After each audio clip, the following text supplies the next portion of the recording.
Commonwealth, you may call your first witness. Thank you, Your Honor. I call Officer Shannon over.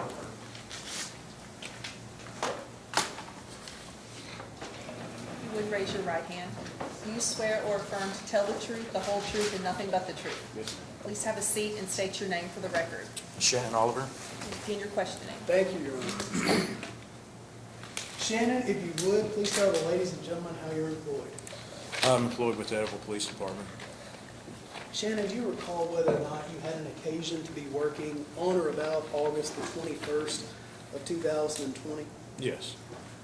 And on that evening, do you recall whether or not you came into contact with Mr. Raymond Fernandez, the defendant in this case? I did.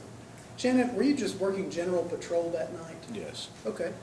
Did you have an opportunity to observe Mr. Fernandez when you were on patrol? I did. Okay. And tell the ladies and gentlemen of the jury what, if anything, drew your attention to Mr. Fernandez? I was traveling northbound on 93 South coming into town. I was passing the car wash, which, as I'm sure probably most of you know, is tore down now. As I was passing the car wash, I noticed that there was a vehicle parked off to the side. As I continued to drive by, I noticed that there was a male standing outside of the car wash, and he was urinating on the side of the building. So I drove to the next entrance, turned around in the parking lot so I could go back and speak with the individual. As I was doing that, I noticed that that vehicle was coming out of the car wash and made a left turn onto 93 South to the stoplights.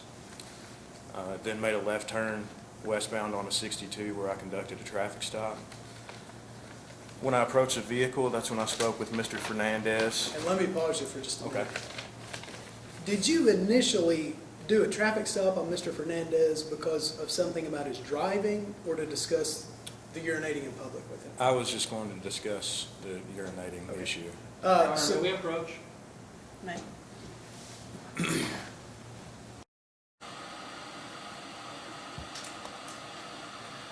just want to make sure, I think I noticed the officer has something in his hands. It's on like a piece of paper.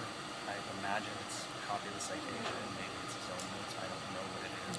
I just want to make sure that he's not referring to I think anything. it is the citation. If we could just verify that it's a citation. What I would ask is that the citation be taken away from the officer. He may testify from his memory, but he may not refer to any notes unless it refreshes his recollection. Excuse me.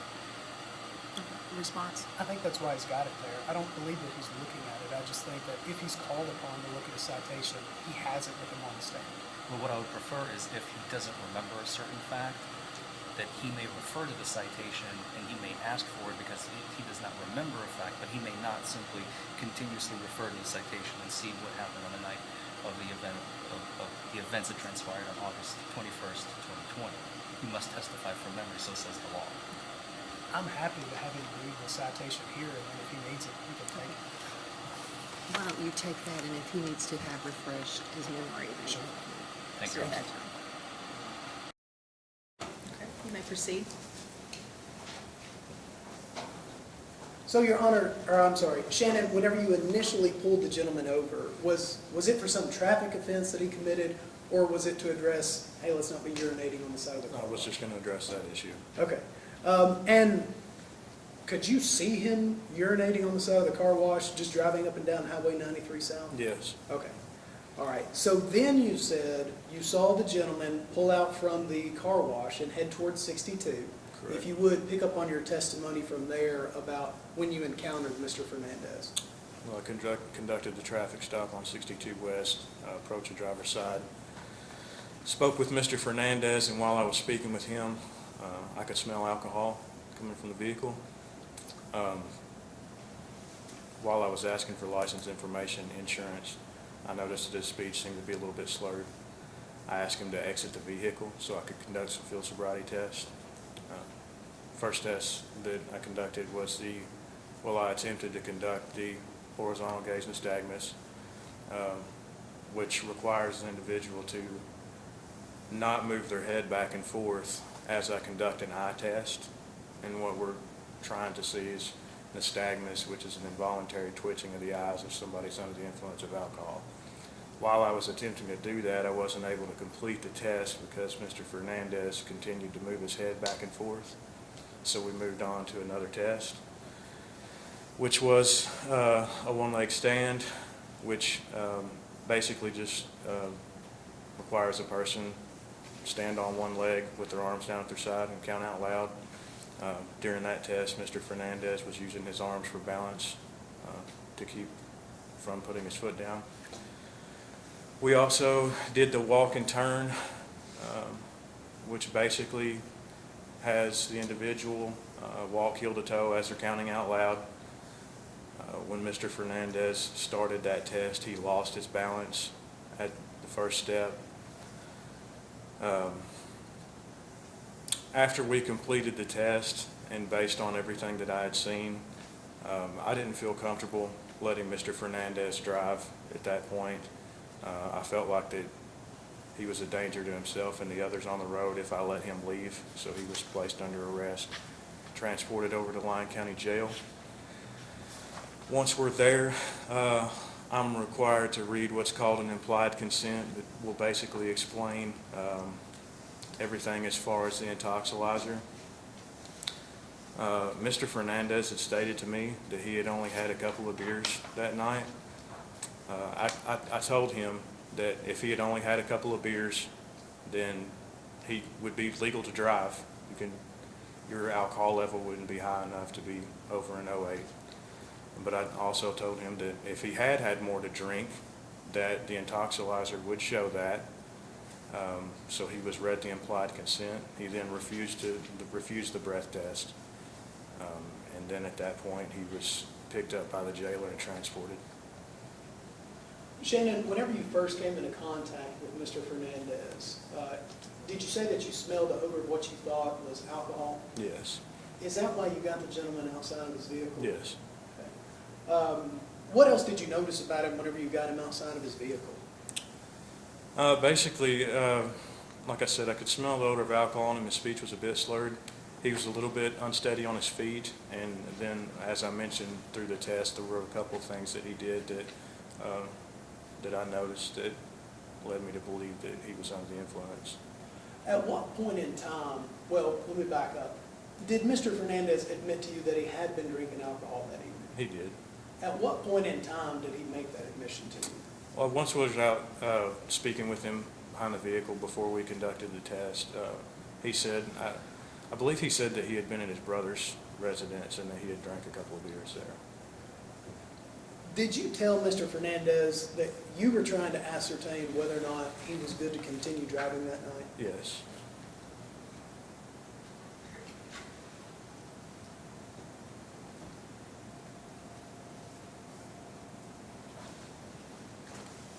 Whenever you came into contact with Mr. Fernandez, before he made the admission to you that he'd been drinking alcohol, did you already suspect that he was under the influence of alcohol?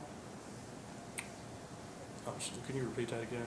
Whenever you first came into contact with him, whenever you first smelled what you thought was the odor of alcohol, were the gears already turning in your mind, hey, this gentleman might be under the influence of alcohol? Yes. And then whenever he admitted to you that he had been drinking that night, did that confirm your suspicions to you? Yes. Your Honor, those are all the questions I have of this witness at this time. Cross-examination? Thank you, Your Honor.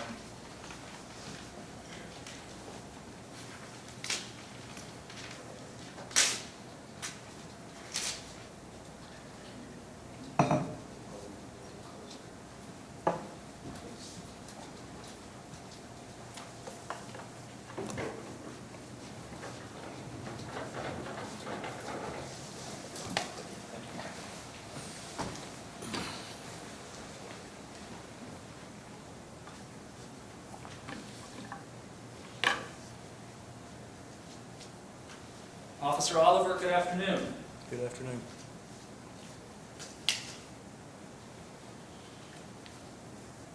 I want to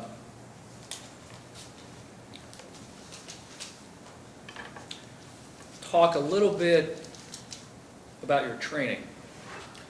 Something that hasn't really been brought up on direct examination. How many years have you been a police officer? I started in October of 2007. October of 2007, so about almost 16 and a half years now. Close. And in 2007, I assume that's when you went through the academy? It was late 2007, early 2008. I started somewhere in that time. I don't remember exactly my training period before I went, but somewhere in there. Fair enough. It's been a long time. Yeah. And during that time, you learned how to conduct all sorts of investigations Yes. that you would use as tools when you become a police officer, correct? Correct. One of those tools is the detection and enforcement for individuals who might be operating a motor vehicle under the influence, right? Yes. And as you probably know, the agency that puts out the book is called the National Highway Traffic and Safety Administration.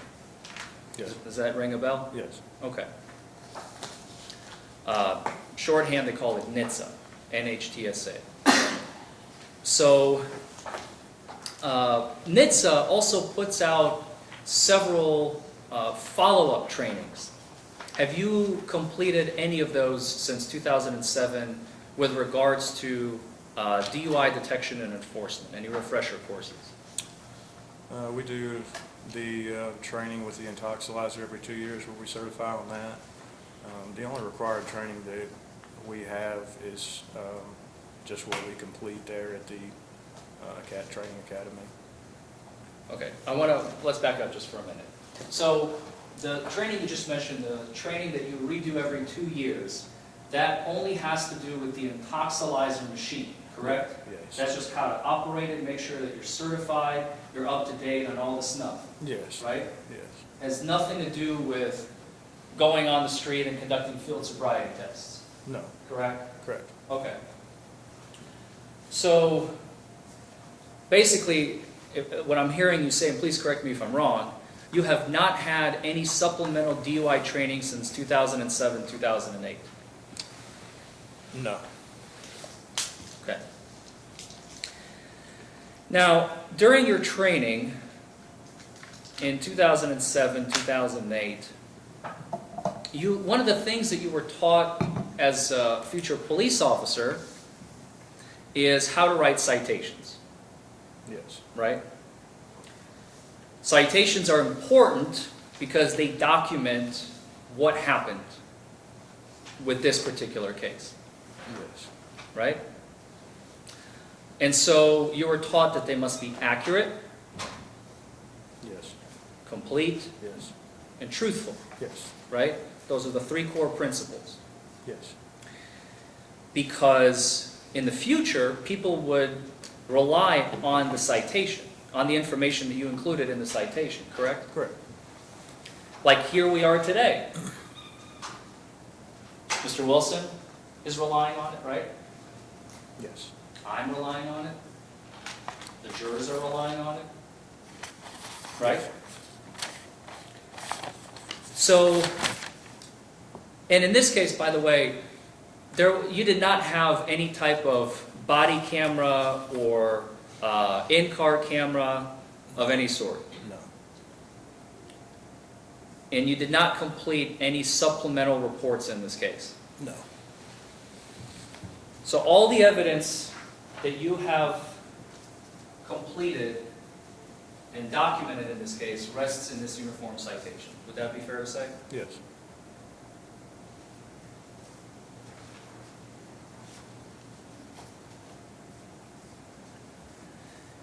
So anything that happens that's important, you write down, Yes. right, for future use, Right. because memories are faulty, people forget things. Right. And in this case, you created a complete and detailed report of the stop and arrest of Mr. Fernandez. Yes.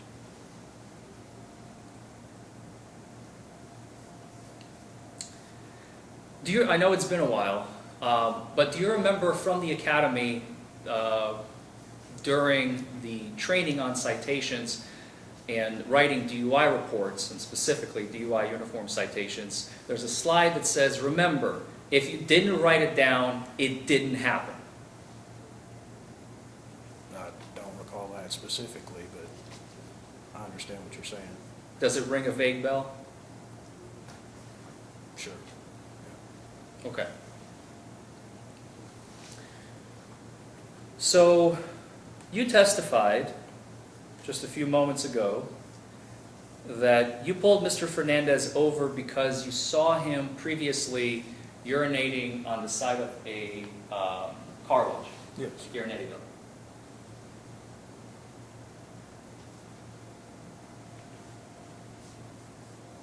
You did not pull over Mr. Fernandez for any traffic violation. No. How long did you follow Mr. Fernandez for before you pulled him over? It was a very short distance. Just as soon as he pulled out of the car wash, I wasn't going to conduct a traffic stop there in the middle of the intersection with stoplights, so when he made his left turn on the 62 West, I immediately conducted the stop there. And he made the turn with no issues. No issues. He did not commit any traffic violations. No. He didn't run the light. No. He didn't hit the curb. He didn't commit any traffic violations, no. Now this is nighttime. His headlights were on. Correct. And after you indicated by turning your lights on that you wanted him to pull over, he pulled over very quickly, right? Best I recall. He didn't try to drive off or keep going. He didn't commit any traffic violations, no. You didn't have to use your bullhorn to get his attention. He didn't commit any traffic violations, no. You didn't have to use your megaphone. He pulled over as soon as I activated my lights.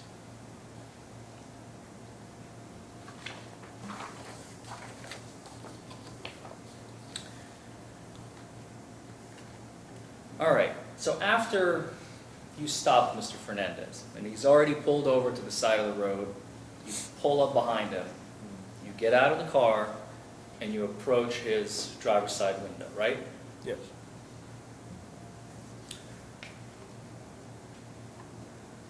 One of the most common indicators that you look for in your training, and you've already alluded to this, you said, and you wrote it in the citation, his speech seemed slurred, right? Yes. Have you ever met Mr. Fernandez before the night of the encounter on August 21st, 2020? I haven't, no. Are you familiar with his speaking patterns, the way he speaks? No. So you had no frame of reference No. as to how he's speaking to you. No. What you wrote down and you testified to today, that to you, your personal opinion, because that's what we're here for today, is your personal opinion as to what happened, right? Yes. To you, Mr. Fernandez's speech seemed slurred, your words. Yes.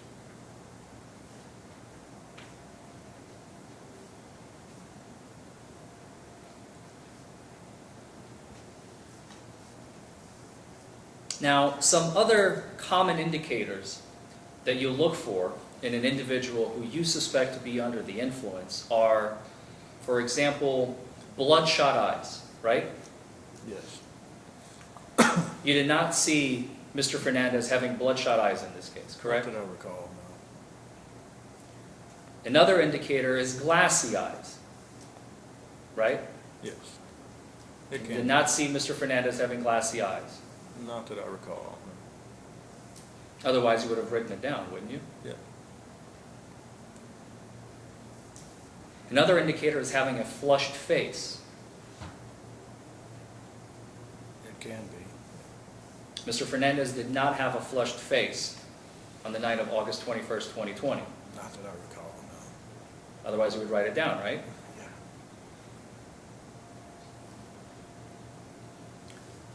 Now, these three particular indicators, NHTSA explains is, and please stop me if I'm incorrect and if you don't remember from your training, because alcohol makes the cells dilate It reddens the skins and makes the person feel warm. Do you remember that from your training?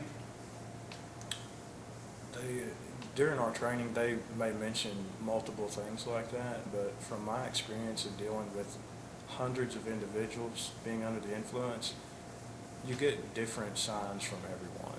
So everyone may not have the same reactions when they're under the influence. But in this particular case, you did not see either of those three, In correct? this particular case, I didn't see that, no.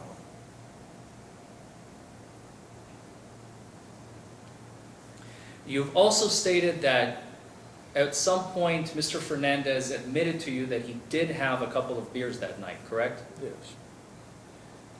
And you are aware that in the Commonwealth of Kentucky, it is legal and lawful to operate a motor vehicle after consumption so long as you are not under the influence of alcohol, Yes. correct? Correct.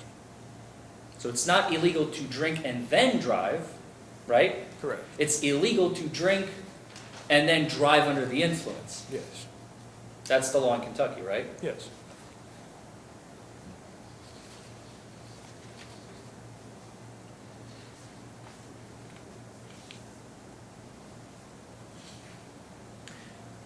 At some point, you asked Mr. Fernandez to come out of the vehicle, right? Yes.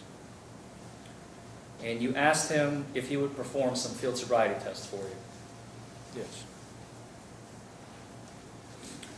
As he got out of the car, he opened the door without any issues, right? Correct. He got out of the vehicle without falling or stumbling, right? Correct. He didn't use the vehicle for balance, to balance himself. Correct. He didn't lean against any object, including yourself or the vehicle. No. Did he close the door behind him? I believe so. So he closed the door without any issues? I believe so. And then you asked him to come to the back of the vehicle, of his vehicle, right? Yes.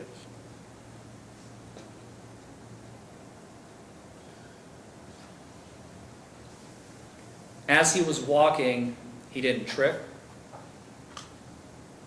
No. he didn't fall, No. he didn't sway. No.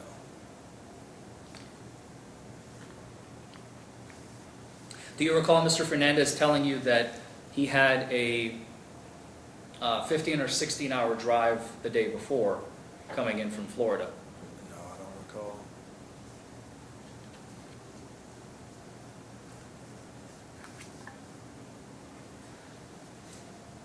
So the first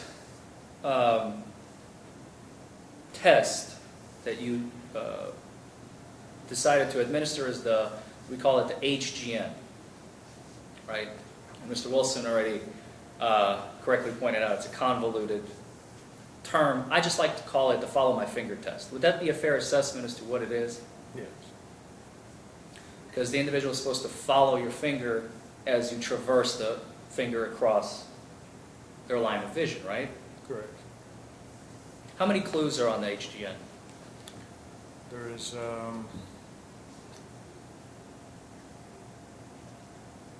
onset prior to 45, No, I'm sorry, how many clues are there total that you're looking for? I believe 3 to 4. You believe you don't know? It's 3 to 4 clues that we look for. Can you tell me what they are? We've never even conducted the test. I'm just asking you as an officer of the law who performs these. Yeah. There's the onset prior to 45, maximum deviation, the vertical gaze nystagmus, and the equal tracking, pupil size. Those are all the things that we check for.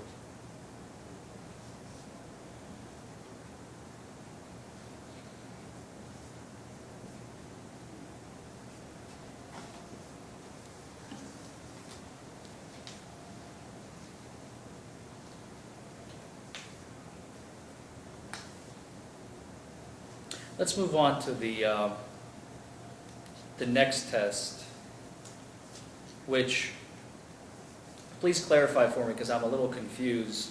I think you testified to the one-leg stand after, but in your citation there, you have the walk and turn next and then the one-leg stand, so which is it? I believe we may have did the one-leg stand next. So the one-leg stand was second after the horizontal gaze I believe establishment? so. I believe so. If you don't remember, it's okay to say, I don't remember. I believe that that's the order that we went in. Was You one-leg stand. believe, but you don't know for certain. I'm pretty certain. You're pretty certain, okay.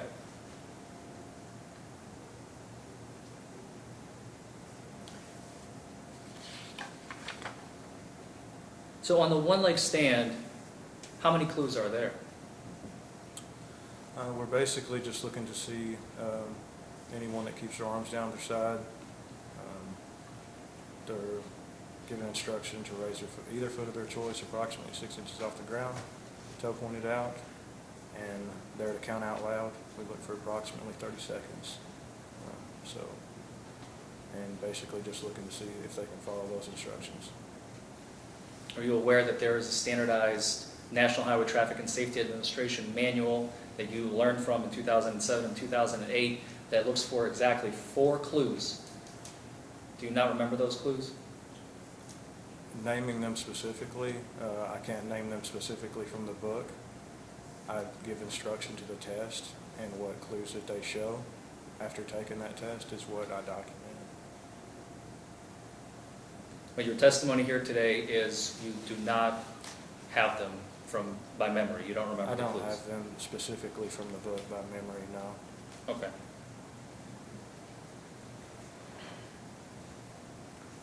And based on your assessment of this particular field sobriety test, you noted 1 clue, right? Yes. And according to your training, 1 clue is considered not an indicator of an individual under the influence, correct? I wouldn't say that it's not an indicator, I just documented what I saw from the test.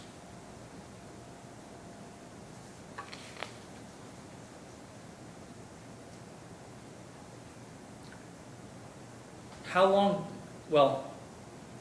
did you have Mr. Fernandez keep his foot up on that night? Is it 30 It's seconds? approximate 30 seconds. Approximate 30, you don't time it or anything? I count in my head the 30 seconds.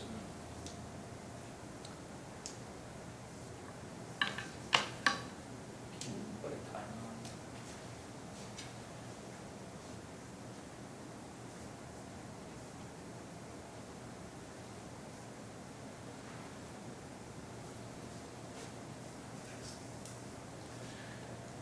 So, for 30 seconds, Mr. Fernandez never fell. The only sign that he showed was just using his arms for balance, that's it. He never lost his balance. The only sign that he showed was using his arms for balance, that was it. He never hopped. No. He never put his foot down. No.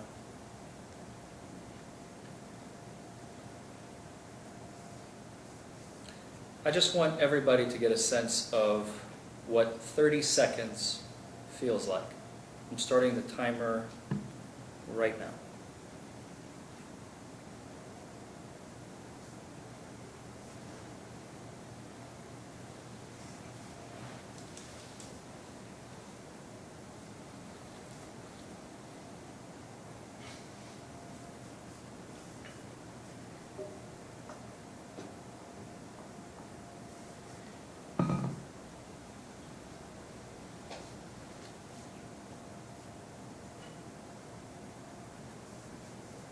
According to my stopwatch, that's 30 seconds. May I approach, Your Honor? Okay. Does that read 30 seconds, officer? Mhm. So for that duration, the only clue you saw, Mr. Fernandez, is he used his arms for balance, correct? Correct.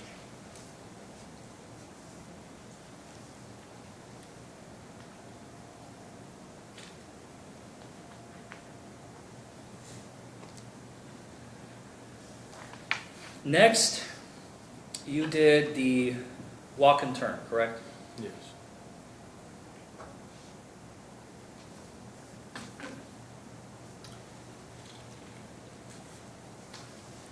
Do you remember the clues and how many there are on the walk and turn? No. So you don't remember that the National Highway Traffic and Safety Administration, in their manual, they outline specifically 8 clues that you're supposed to be looking for? I can't recall exactly what the manual says, no.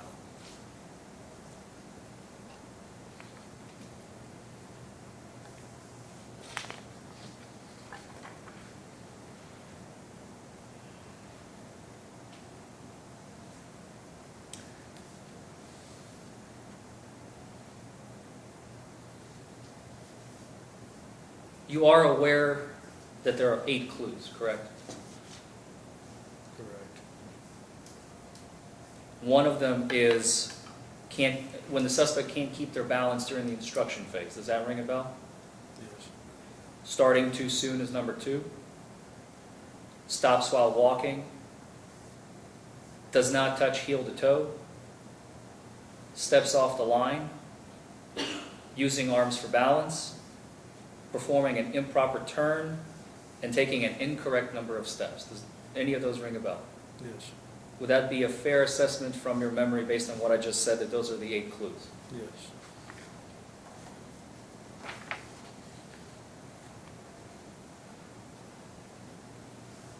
So based on your investigation, you did note that Mr. Fernandez used his arms for balance. And then you also note that he lost his balance on the first step, although it's not one of the clues. So he exhibited 1 clue, right? And pursuant to your training by the National Highway Traffic and Safety Administration, having 1 clue is not indicative that an individual is under the influence of alcohol, correct? Well, I mean, that's not necessarily true. That might be what it says, but it's not necessarily true. I mean, So the training is wrong? I deal with individuals all the time. I mean, the clues and what it says is, what it says is what it says, but, what I deal with all the time, there can be individuals that show different patterns of everything. I've had individuals that have come back to the jail and blown 3 times the legal limit that could walk and talk just as well as me and you. So to say that, that he wasn't under the influence just because he showed 1 clue, I can't really say that. So are you telling us today that you decided to completely ignore your training and experience and just go with your gut? I'm not ignoring my training at all. I'm just saying that I can't say that he wasn't under the influence just because he showed 1 clue. So the training is not as important as your own personal observations and experience? The training and my observations are equally as important, but I'm just simply saying that I can't say that he wasn't under the influence just because he showed 1 clue.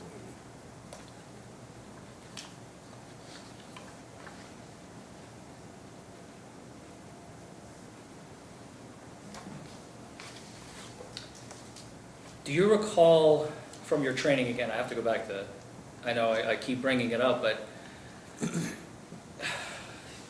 from the National Highway Traffic and Safety Administration manual, and please stop me if I'm wrong at any point, there is a standardized manner in which these field sobriety tests are supposed to be administered because they have been both laboratory and field verified.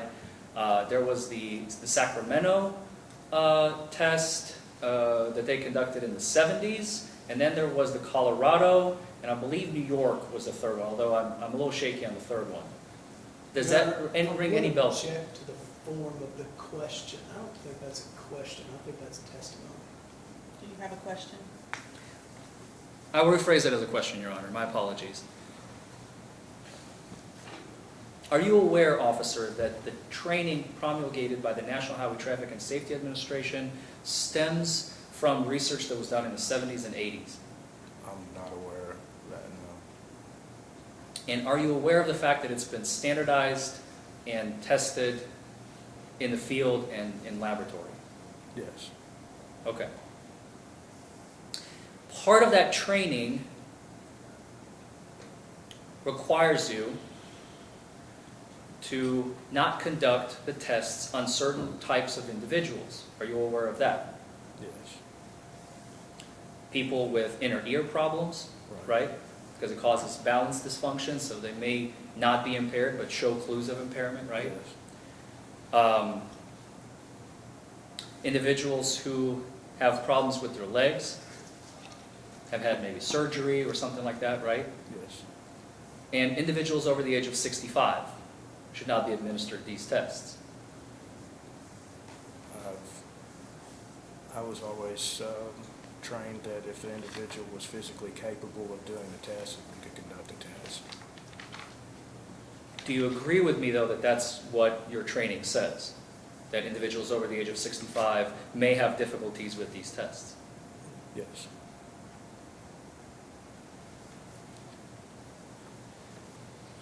Mr. Fernandez,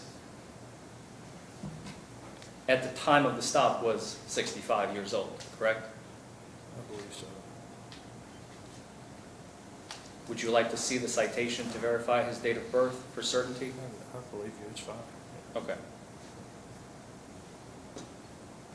And yet, Mr. Fernandez completed all the tests that you requested to do, except you said he was moving his head during the horizontal gaze nystagmus, right? Correct.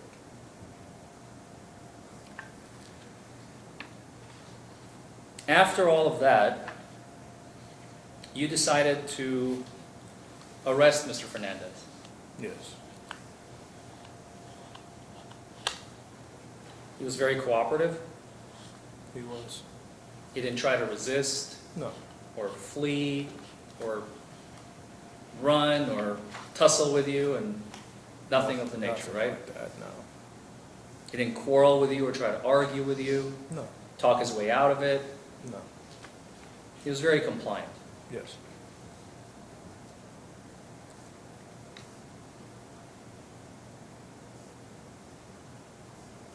Did you put him in handcuffs, or did you just put him in the back of your cruiser?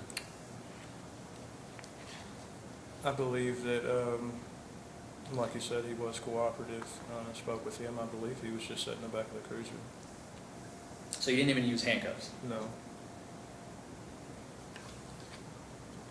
And you transported him where? To the Lyon County Jail office. Lyon County Jail office. Not the Lyon County Jail, but just the office. It's more of a holding facility. We don't house anyone there. Is that where the intoxilizer machine is? Yes.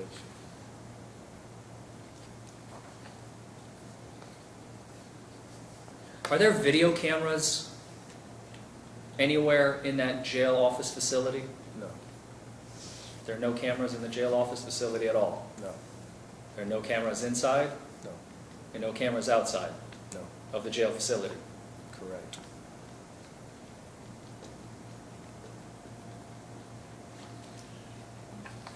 Once inside the facility,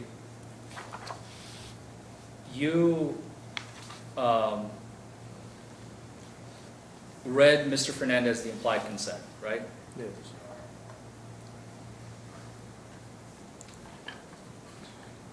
And you asked him if he would take your breath test, Yes. to which he said he will not. Correct.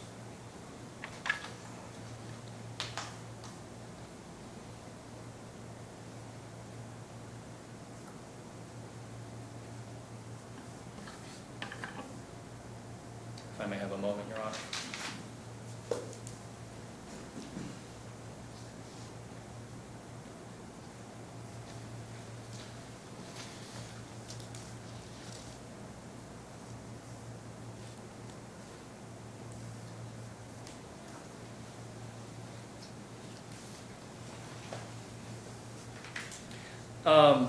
Other than Mr. Fernandez, was there anybody else in the vehicle that night?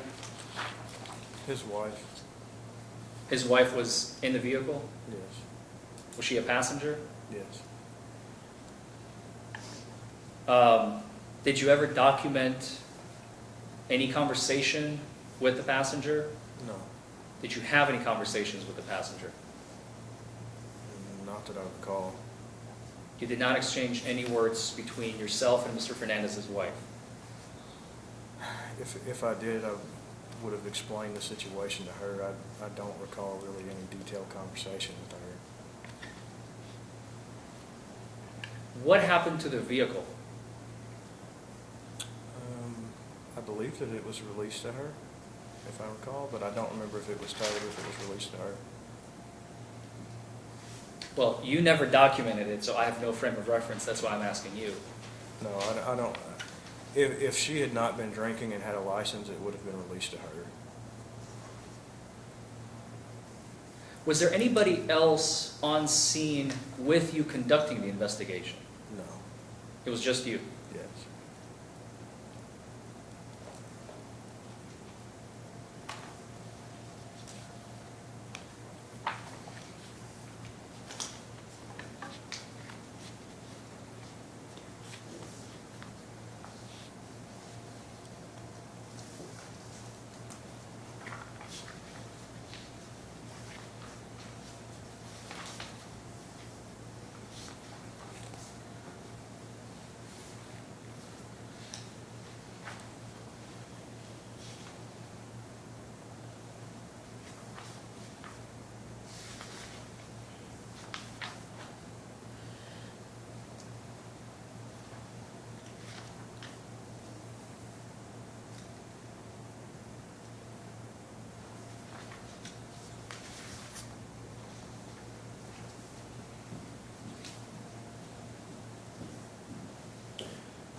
Oh, that's fine. I've got it. You got it? Oh, yeah, go right ahead.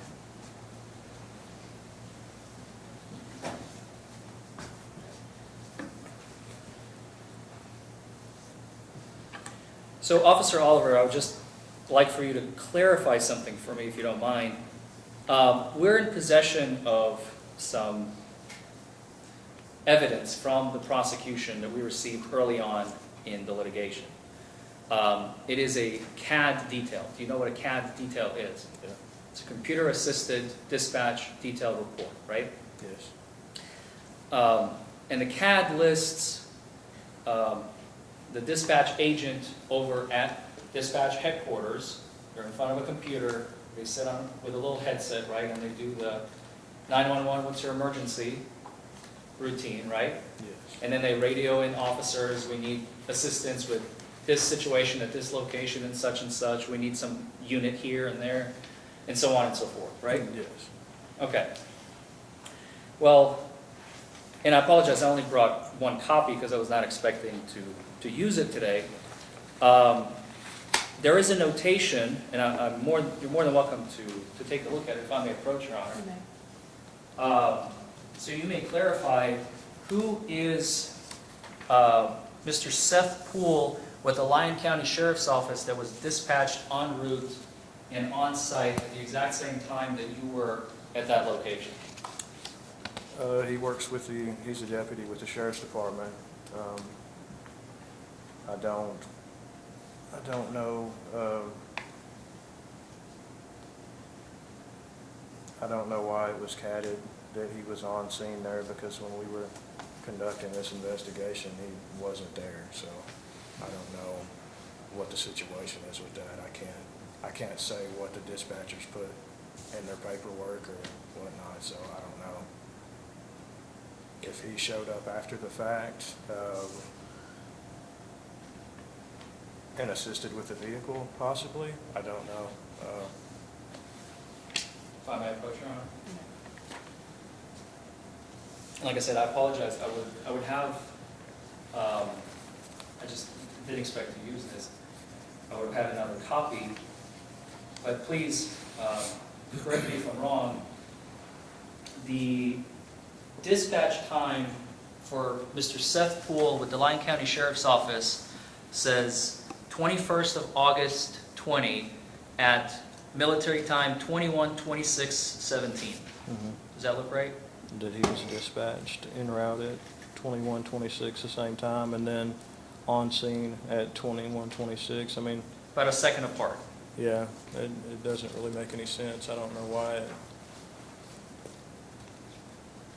And then on the next page, under your name, Shannon Oliver, Eddyville PD, dispatched en route, on scene, 1 minute, less than 60 seconds apart from Deputy Seth Poole. Yeah, see, I don't know why this would be like that, because I was never dispatched to a call or en route, so it shouldn't have been documented that way. So I can't explain why the dispatchers documented it this way. I don't know, because it was just a routine traffic stop, so I would have never been dispatched.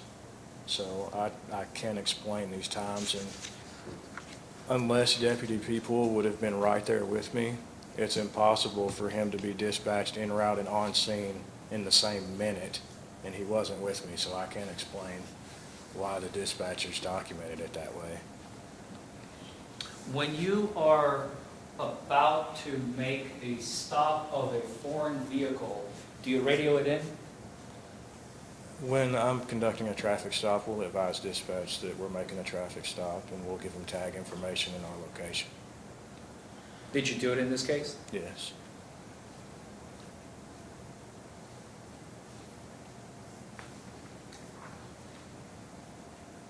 So your only point of contention is you don't know why they wrote in Deputy Poole around the exact same time that you were on scene with Mr. Fernandez? I don't know, because he was not there when I got out with him, so I don't know why they dispatched that. I don't know if they dispatched him at the time that I got a traffic stop and documented it that way. I really can't answer that for him. I don't know. Just to re-verify to make sure I got my numbers right. Sometimes I have trouble with military time. But 21/26/17 is 9:26, correct? 9:26 p.m., 17 seconds, yeah. And on your citation, that's for Deputy Poole, right? Is it Poole? Is that what you call him? People, yeah, Poole. yeah. I thought it was a typo, so I apologize, Seth. Poole. And the time on your citation is documented as 9:26 as the violation time. That would have been, I would use that time for what time they had me, well, in this case, on scene or dispatched, which would technically be my stop time.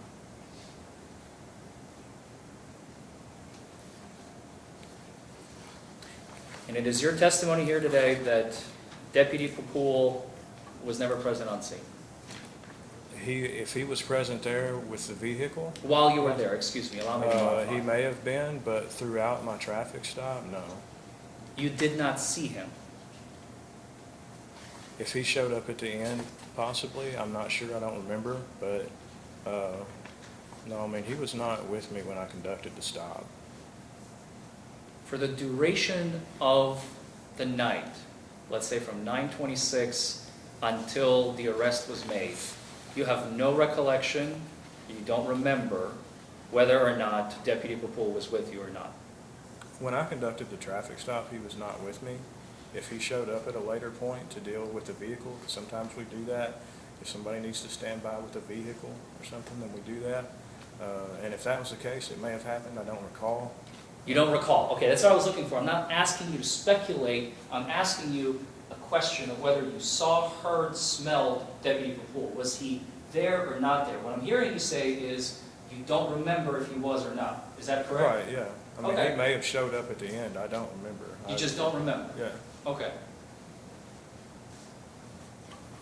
But not at 9:26:17, as Not the when I CAD detail initially says. conducted the traffic stop, because I was on patrol and saw the vehicle and stopped it there, so, I mean, he wasn't with me.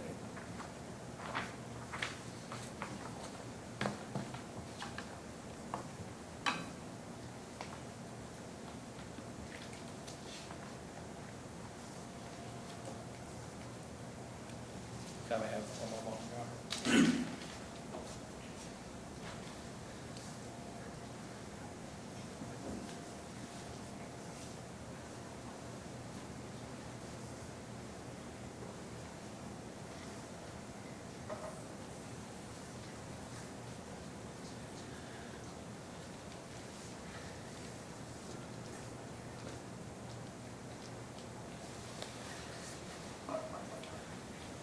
Okay, so just for clarification, because I'm a little confused, and as I'm sure the jury is too. You testified that for the duration of the stop, you were the only officer on scene. So you conducted the entire investigation with Mr. Fernandez, stop to arrest by yourself, correct? Yes. There was nobody else? No. Okay. After the arrest was made, I asked you a few minutes ago what happened to the car. And you said, although I did not have any conversations with Mr. Fernandez's wife, it was released to her. Well, I didn't have any in-depth conversation with her. I would have spoke with her to explain the situation, and I don't recall this right off the top of my head of any specifics, but if she was in the car, obviously would have had to explain to her what was going on. If the car was released to her, we would have explained that to her. I don't remember any detailed conversation that I had with her, any specifics, but I know that that would have been done as long as she was sober and she had a driver's license. That's what we routinely do. Do you remember conducting any field sobriety tests on Mr. Fernandez's wife? No, Did you breathalyze her? I don't recall. Did you ask May we her? approach, Your Honor? May.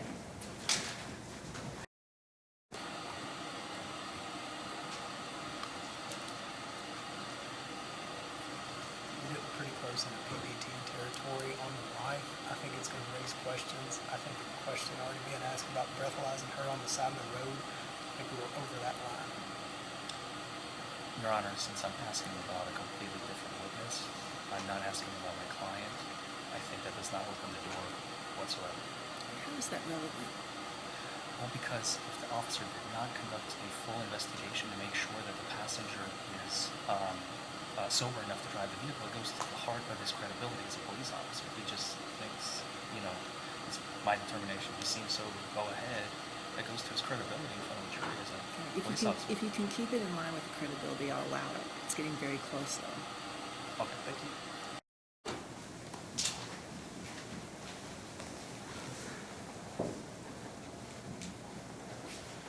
So you did not conduct field sobriety tests on Ms. Fernandez, to your knowledge, I don't believe so. and you released the vehicle to her. We released the vehicle to her, we towed the vehicle, I don't recall. Would it help refresh your recollection if I were to refer you to the CAD detail we just reviewed on a different page? If I may approach, Your Honor. May.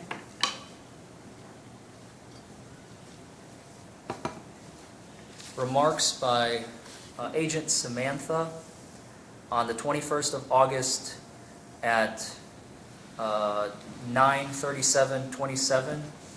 What does that say? Vehicles left to passenger. Vehicle is being left to passenger, right? Does that refresh your recollection as to what happened that night? I guess we released the vehicle to her. I'm sorry, I couldn't hear. I said, I guess we would have released the vehicle to her. So on that point, the CAD is accurate.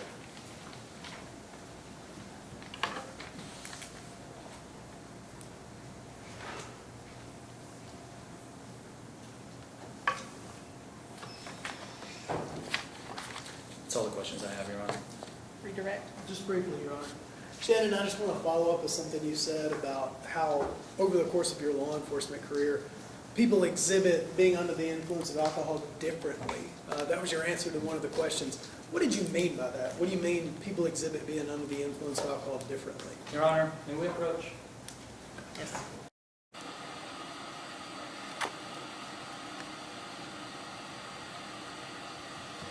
I think that question has absolutely nothing to do with this particular case. Counsel is asking for the officer to extrapolate from memory and his experience as to how other individuals may have exhibited symptoms of intoxication.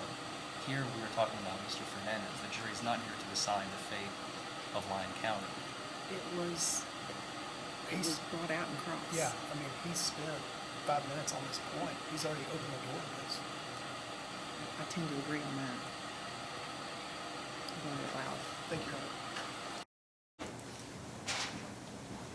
Shannon, do I need to repeat my question? Please.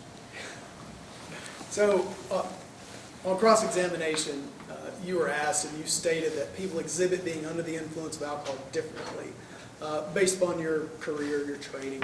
Explain that to the jury. Explain what you mean. Clarify your answer for them, please.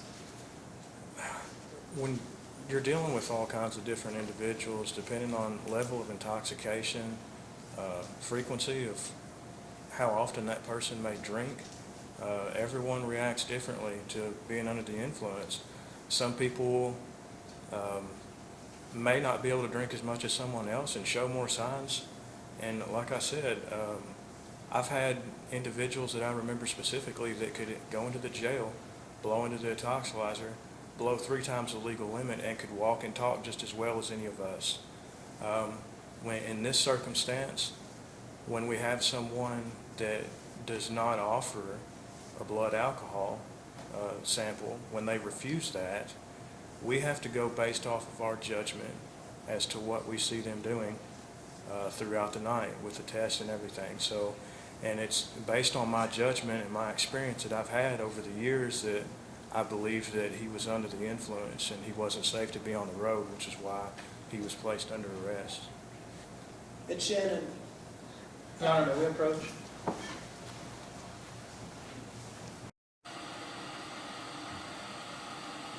The officer just said refused the blood alcohol test. We moved for a mistrial and a dismissal with prejudice. I don't contest that point. Okay, I will declare a mistrial.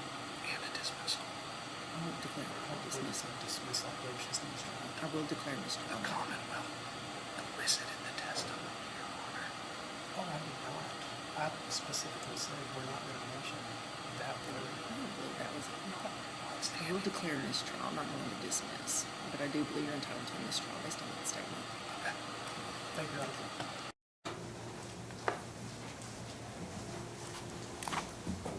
Okay. And Officer Oliver, you may be excused.